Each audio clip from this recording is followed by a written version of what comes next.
세종시민 여러분 만나고 싶었습니다. 반갑습니다.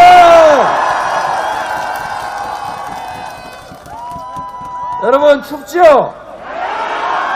날씨만 추운 게 아니라 코로나 때문에 춥고 경제가 위기라서 춥고 우크라이나에 전쟁이 난다고 하니까 혹시 한반도에 전쟁 나지 않을까 조금 춥죠? 그러나 이재명이 대통령이 되면 코로나19 극복할 것이고 경제 회복될 것이고 한반도 평화 다시 돌아올 것이고 전쟁 걱정 없이 미래를 설계하는 희망찬 나라 확실하게 만들겠습니다. 여러분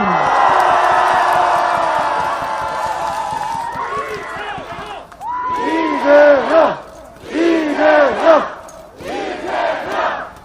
여러분 이렇게 많이 오신 줄 모르고 좀 넓은 데서 자리를 잡을 걸. 이 세종에 이 정도밖에 안 되는 건 아니잖아, 그죠? 곧 대통령이 3월 10일에 당선되면 집무실 만들어서 근무할 것인데 이렇게 쳐가 되겠습니까?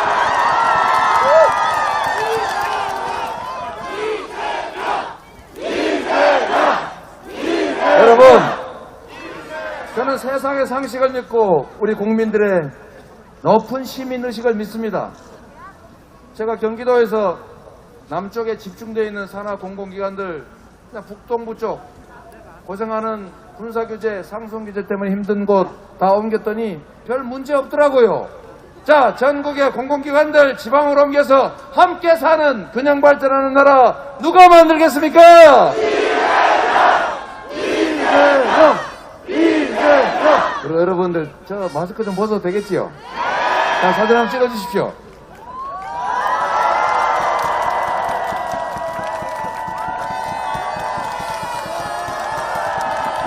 나를 위해 이재명은 대통령 나를 위해 대한민국을 위해 2m 떼고 해야 된다니까.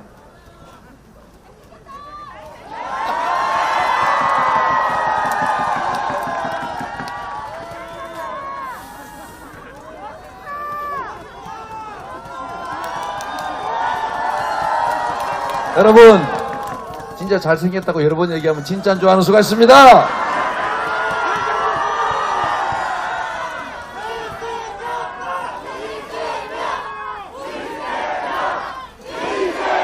세종시민 여러분, 우리는 언제나 더 나은 세상을 열망하죠. 더 행복한 사랑을 원하죠. 우리 가족들도 우리 다음 자녀들도 미래가 있는 행복한 세상 만들도록 우리가 노력해야 되겠죠. 그게 바로 3월 9일 날 이재명을 대통령 만드는 것입니다. 여러분, 제가 뭐 특별한 사람이겠습니까? 그러나 성남시 경기도에서 실적으로 여러분들이 이 자리까지 불러주셨지 않습니까? 검증된 유능한 대통령 후보 누굽니까 여러분?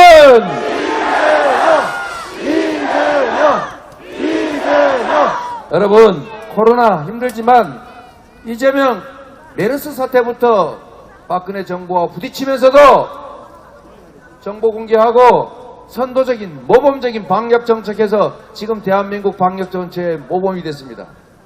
작년, 재작년이죠 벌써. 남들은 압수수색 무서워서 못할 때 혹시 대통령 되는데 장애될까봐 못하지만 저 이재명은 과감하게 신천지 본진 쳐들어가가지고 명부 구하고 시설 폐쇄하고 그리고 교주, 감히 교주라고 안 하는 게 어딨냐, 보건소에서 검사 받아라. 그래서 제가 검사 받게 했지 않습니까 여러분? 모두가 경제적으로 어려워 헤맬 때 제가 만든 제도가 있습니다. 지역 화폐 전 국민에게 재정 지원해서 그거 저금 못하게, 빚 못 갚게 그냥 동네 가서 반드시 어딥니까 저기 신미정 춘천 닭갈비 같은 데서 써라. 지역화폐 만들어서 경제 살렸지 않습니까?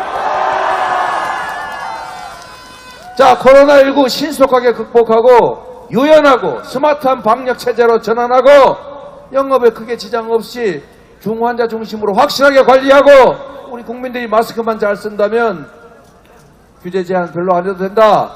유연하게 스마트하게 방역정책 바꿀 사람 누굽니까 여러분? 국가가 해야 될 방역정책 책임을 우리 소상공인 자영업자들, 우리 국민들이 부담했습니다. 전체를 위해서 특별한 희생을 치르고 특별한 부담을 한 그들에게 우리 국가의 이름으로 우리 국민 모두가 책임져 주는 것이 맞겠죠? 지난 시기에 우리 코로나 때문에 빚진 거 우리 정부가 인수해서 채무 조정하고 탕감하고 신용 대사면하고 그리고 만기 돌아온 빚 만기 연장 해줘야 되지 않습니까? 앞으로 방역 정책 때문에 특별히 희생 치르는 우리 국민들을 위해서 손실보상 지원 확실하게 하고 또 경제도 살려야 되니까 백신도 부스터샷 만드는데 경제도 부스터샷 하면 해야 되겠죠? 매출도 늘리고 우리 국민들 소득 지원도 해주고 경제도 살고 지역경제 골목상권도 살아나는 경제 부스터샷 50조 원 특별 긴급 추경 또는 긴급 재정명령 누가 할 수 있습니까 여러분? 이재명 여러분 국가가 할 일 중에 제일 중요한 게 뭡니까? 국민의 생명과 안전을 지키는 안보 중요하죠. 질병, 재난, 감염병으로부터 그리고 외국의 침략으로부터 국민의 생명을 지키는 일이어야 합니다. 이건 국가의 책임이고 이건 매우 중요한 기본에 가는 것이기 때문에 결코 정략을 위해서 악용하면 안 됩니다. 그렇습니까? 그런데 사드 배치하겠다고 세종시 근처에다 사드 설치하면 어떻게 됩니까 여러분? 사드 설치하겠다고 하지 않나 가만히 있는데 괜히 선제 타격한다고 해가지고 한반도의 전쟁의 위기를 고조시키지 않나. 몰라서 그러는 것이 아니라 이거는 알면서도 하는 것입니다. 안보 위기를 조장해가지고 국민의 고통을 이용해서 표를 얻어보겠다. 어딘가 들어봤던 것 같지 않습니까? 북풍, 총풍, 신형 충풍, 폭풍하겠다는 거 아닙니까 여러분? 경제를 망가뜨릴 수도 있습니다. 안보의 위기를 가져옵니다. 평화보다는 전쟁의 위험을 높입니다. 안보를 확실하게 책임질 사람 누굽니까 여러분? 그리고 여러분 우리가 이렇게 모여서 하는 것은 다 우리가 함께 잘 살자는 것이죠. 함께 잘 살기 위해서는 규칙을 잘 지켜야 되겠죠. 지도자가 되겠다는 사람이 규칙을 안 지키고 자기 이익을 위해서라면 가족들의 비리도 봐주고 주가 조작하고 부동산 투기하고 지가 해놓고 남의 거 덮어 씌우고 이러면 되겠습니까 여러분? 공정한 질서를 유지할 수 있는 사람 스스로 우리 국민들의 모범이 될 수 있는 사람이라야 국가 지도자가 될 수 있다. 맞습니까 여러분?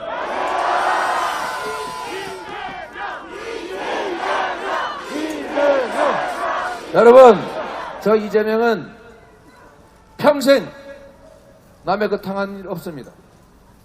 박근혜 정부에서 이재명 저거 죽이라 검찰에 지시했다는 얘기 여러분 녹취록에서 보셨지 않습니까? 그래도 살아남았습니다. 광화문에서 정부를 상대로 단식 농성 투쟁도 했습니다.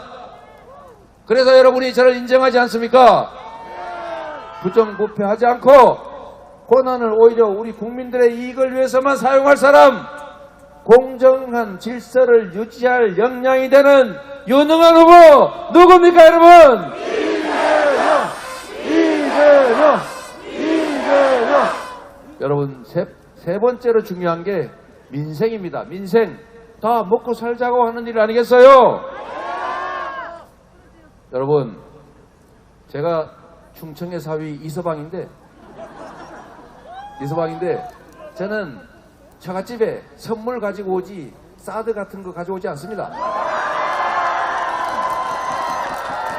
아무도 싫어하는 거, 좋아하지 않는 거, 동네 경제 망치는 거, 또 다른 나라하고 사이 나빠지는 거, 필요하지도 않은 거, 특히 우리나라 국방 방위산업 망치는 그런 거 왜 가져옵니까 여러분?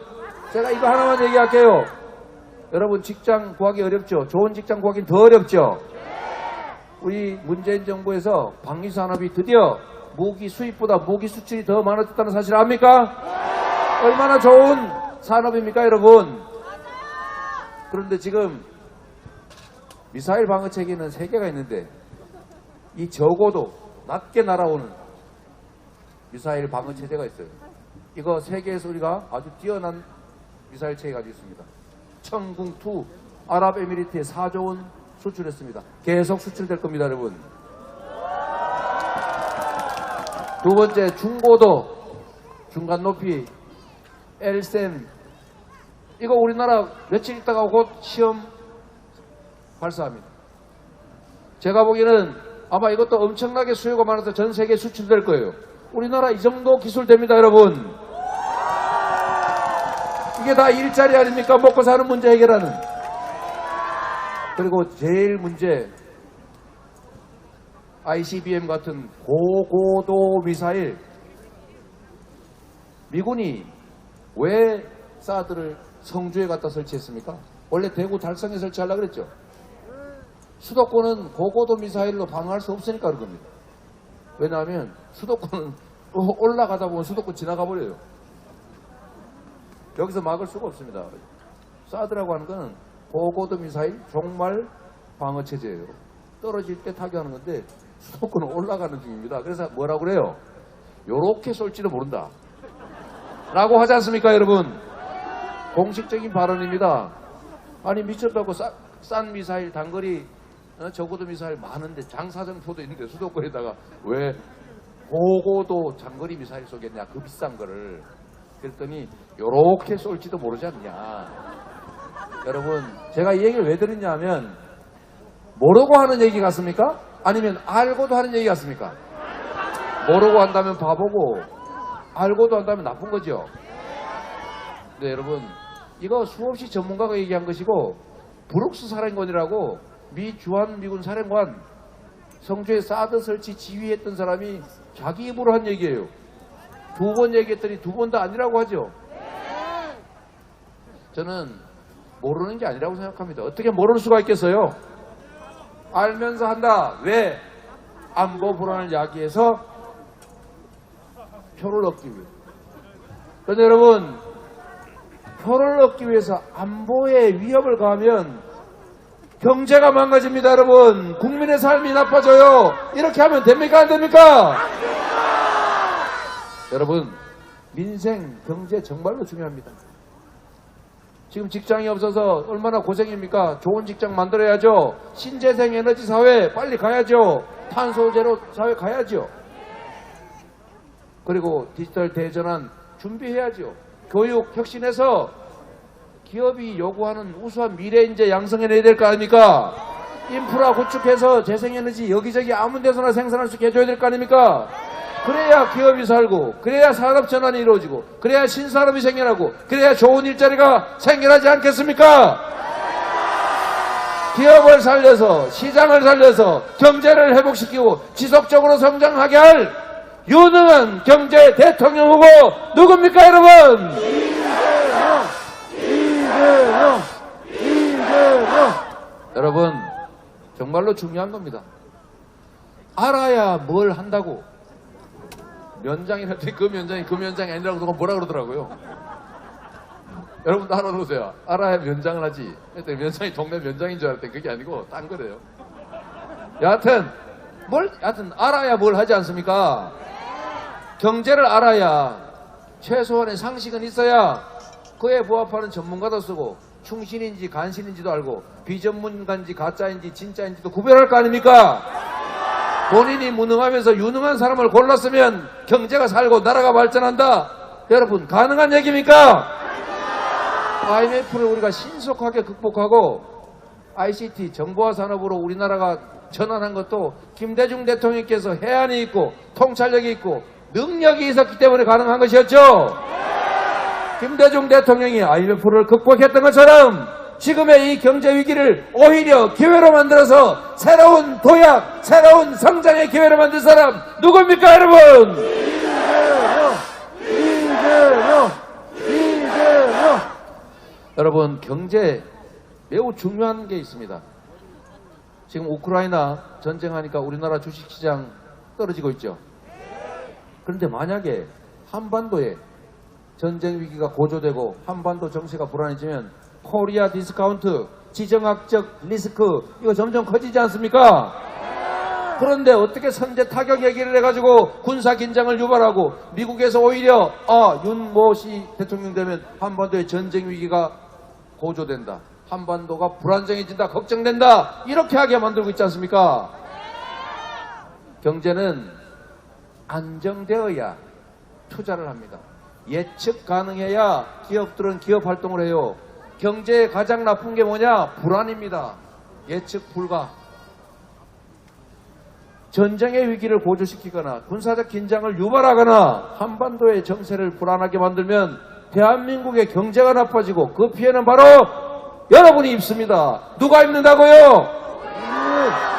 바로 여러분이 그 피해를 입게 됩니다. 안 그래도 경제적으로 어려운데 정치적으로 표매포에 얻어보겠다고 이런 식으로 군사 긴장 유발하는 선제 타격, 사드 배치 이런 거 하면 안 되겠죠? 저 이재명은 경제를 살리겠습니다. 안정적인 상황 속에서 국가가 인프라 투자, 교육 투자, 과학기술 투자해서 우리 기업들이 시장 안에서 자유롭게 산업 전환하고 새 신사업 진출할 수 있도록 해서 여러분 일자리, 우리 젊은이 여러분 일자리 때문에 친구와 싸우면서 적이 되지 않게 제가 확실하게 책임지겠습니다.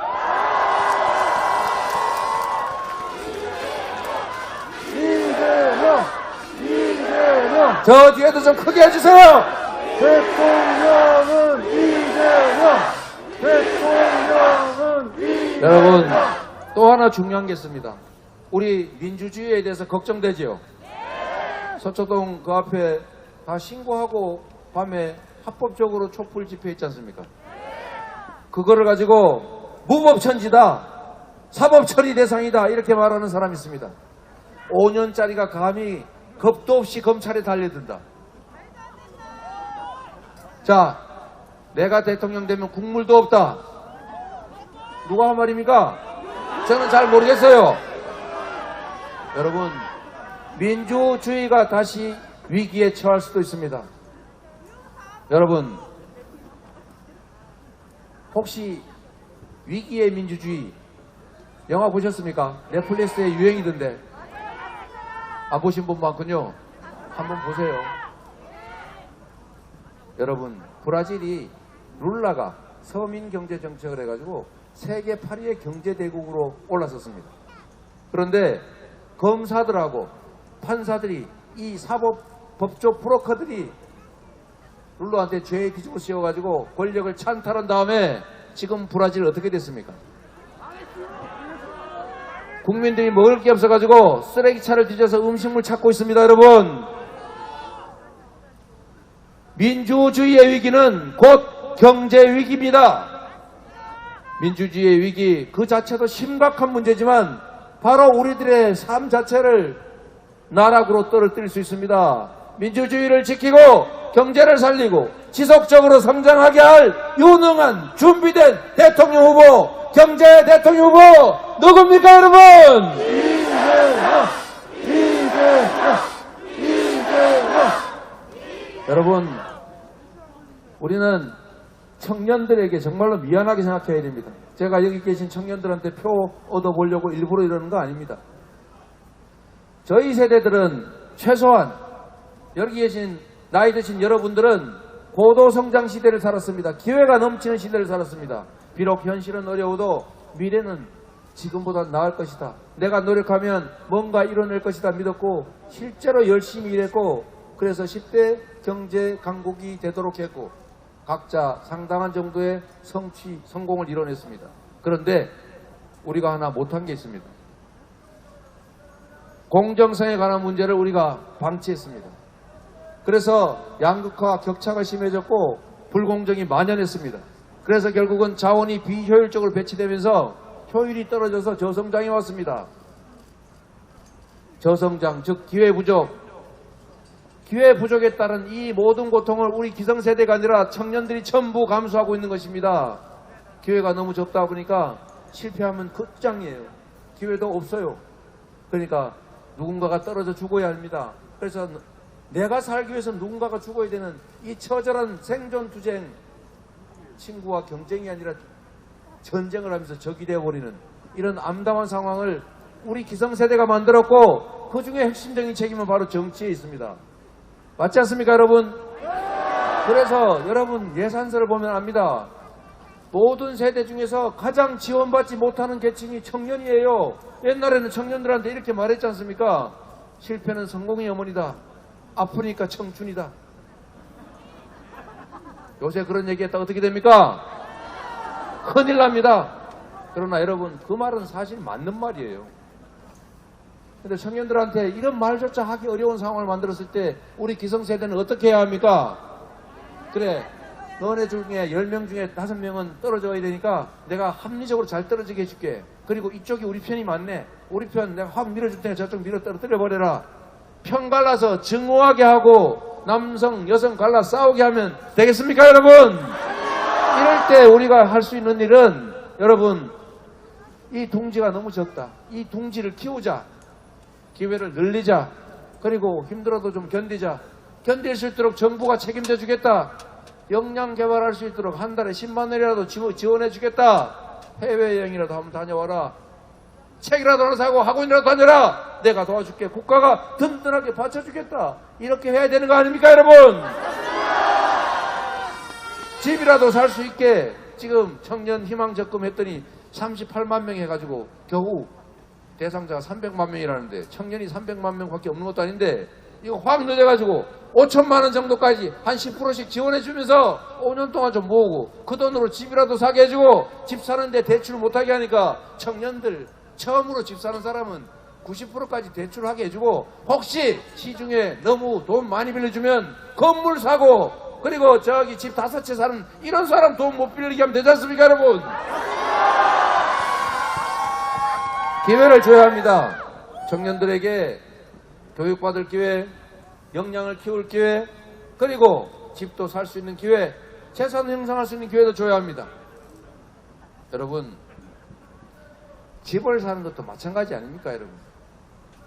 오늘 아침에 저희가 페이스북에 하나 발표했더니 저보고 또 포퓰리즘 표 얻으려고 그런다 그래요. 표 얻는 것도 뭐 전혀 목적이 아닌 건 아니죠. 그러나 제가 하고 싶은 진짜 이야기는 그들에게도 기회를 줘야 한다. 그들도 살 수 있는 희망을 만들어줘야 한다. 집을 살 수 있는 기회도 만들어주고 재산을 형성할 수 있는 기회도 만들어주고 교육받을 기회도 역량을 키워서 나아갈 수 있는 기회. 그리고 가장 중요한 건 경제를 회복시켜서 성장을 하게 해야 기업들에서 일자리가 생겨나고 그래야 청년들도 취직을 할 거 아닙니까, 여러분? 경제를 회복시키고 기회를 늘리고 지속적으로 성장시켜서 국가를 G5로 국민소득 5만 불로 그리고 주가지수 5천 만들어낼 수 있는 유능한 사람 누굽니까, 여러분?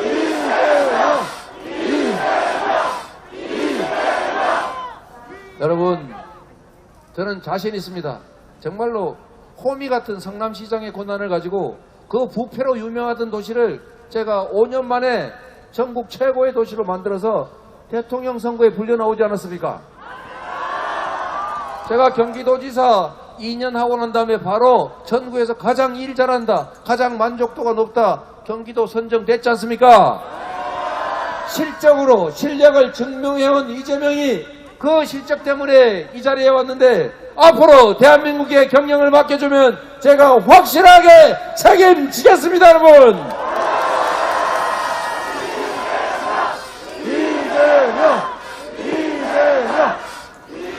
실력이라고 하는 거 그냥 하루아침에 책 몇 개 보고 외우고 과외선생 얘기 듣는다고 생기는 거 아닙니다.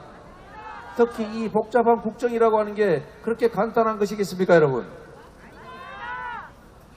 유력한 철학과 가치를 가지고 필요한 정책 중에서 유용한 것이라면 용기 있게 채택하고 저항이 있더라도 강력하게 추진해서 결과를 만들어내고 성과로서 국민에게 인정받는 것이 바로 진짜 실력 있는 정치 아닙니까?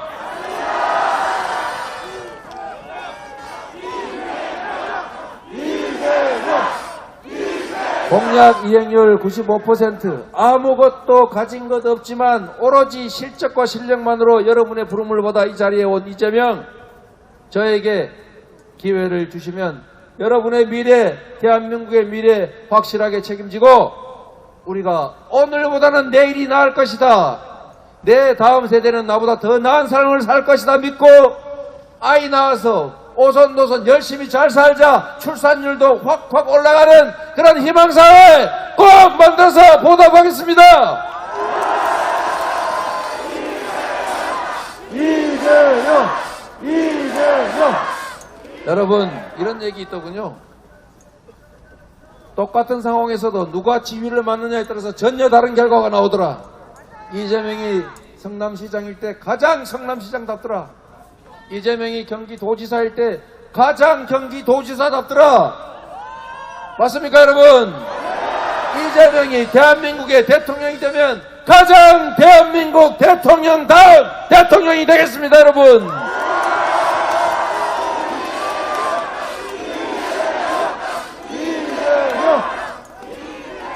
이재명이 없던 그 이전의 대한민국, 이재명이 대통령이 된 그 이후의 대한민국은 완전히 다를 것입니다. 여러분, 3월 10일에 대한민국은 두 가지 길을 가게 될 것입니다. 첫 번째는 정치 보복 횡행하고 우리가 가슴을 치면서 다시 후회하고 지몸미 외치고 집회 제대로 할 수 없어서 저기 옥상에 우리 80년대에 들었던 것처럼 유인물 50장 뿌리고 도망가다 잡혀서 감옥 가고, 경제는 망가지고 안보는 불안하고 한반도 정세는 전쟁을 향해 치닫는 그런 세상이 올 수도 있습니다. 그러나 여러분, 또 하나의 세상이 있습니다. 민주주의가 꽃피고 국민들이 화합 통합하고 미래, 과거가 아니라 미래로 가고 정쟁이 아니라 경제가 살아나는 희망 있는 사회에 열릴 수 있습니다. 이 두 가지 길 중에 어떤 길이 될지는 3월 9일에 결론이 날 것입니다. 3월 9일에 이재명을 선택하느냐 윤석열을 선택하느냐 고민하지 마십시오. 진정 고민해야 될 것은 내일 3월 10일부터 시작될 우리의 미래, 대한민국의 운명이 어떻게 될지를 관심 가져주십시오, 여러분.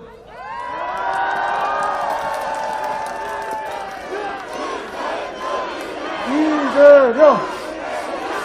여러분, 저는 대한민국 국민들의, 우리 국민들의 위대함을 믿습니다. 황무지에서 세계 10대 경제 강국으로 성장해온 것도 우리 국민들의 노력 덕분이고, 그리고 코로나19 전 세계에서 가장 사망자, 감염자 적고 가장 경제 피해 적은 나라, 다 우리 국민들께서 이렇게 적극적으로 협력해서 가능하지 않았습니까? 저는 우리 국민들은 준비되어 있다고 봅니다. 정치가 부족해서 그렇습니다. 정치만 제대로 한다면 이 나라가 얼마나 발전할 것이며 얼마나 더 좋아질 것이며 세계 5대 경제 강국 되는 거 어렵지 않다고 생각합니다. 동의하십니까, 여러분?